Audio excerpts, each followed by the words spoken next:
Praise the lord. ఈరోజు ఒక సామెత నేర్చుకుందామా? సామెతల గ్రంథం 25వ అధ్యాయం 24వ వచనం. గయ్యాళితో పెద్ద ఇంట ఉండుట కంటే మిద్దె మీదన ఒక మూలన నివసించటం మేలు. చాలా మంది లోకంలో పెద్ద పెద్ద ఇళ్ళు సంపాదించుకుంటారు, ఆస్తులు సంపాదించుకుంటారు, డబ్బు సంపాదించుకుంటారు, లోకంలో ఎంతో ఘనత సంపాదించుకుంటారు. కానీ ఇంటికి వెళ్ళేసరికి భర్త ద్వారానా, భార్య ద్వారానా సరైన ఆదరణ పొందలేకపోతూ ఉంటారు. బయట అందరితో మెప్పులు పొందుతూ ఉంటారు, బయట అందరితో ఆనందాన్ని అనుభవిస్తూ ఉంటారు. కానీ ఇంటికి వచ్చేసరికి వారి యొక్క భార్యతో కానీ వారి భర్తతో కానీ చాలా అసమాధానం, చాలా గొడవలు, చాలా గందరగోళాలు, ఒకరి మాట ఒకరికి పొసగక, ఒకరి హృదయం ఒకరికి కలవక వాళ్ళు చాలా ఇబ్బందికరమైన వాతావరణాన్ని అనుభవిస్తూ ఉంటారు.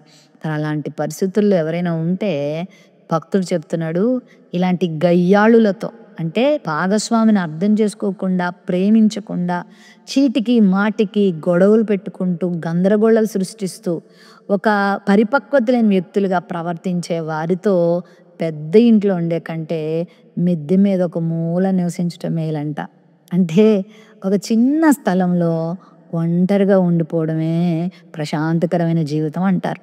మరి భాగస్వామి అయినటువంటి వారు భర్త కావచ్చు, భార్య కావచ్చు, ఈ విధమైన జీవితాన్ని మీ భాగస్వాములకు మీరు ఇవ్వకూడదు. సంతోషాన్ని పంచాలి, ఆనందాన్ని పంచాలి, ప్రేమను పంచాలి, అర్థం చేసుకోవాలి, గొడవకు కారణం ఏంటో చూసుకోవాలి. మరొకసారి ఆ గొడవ రాకుండా ప్రయత్నం చేసుకొని బ్రతికే కొద్ది కాలం సంతోషంతో, ఆనందంతో బ్రతికితే చాలా మంచిది.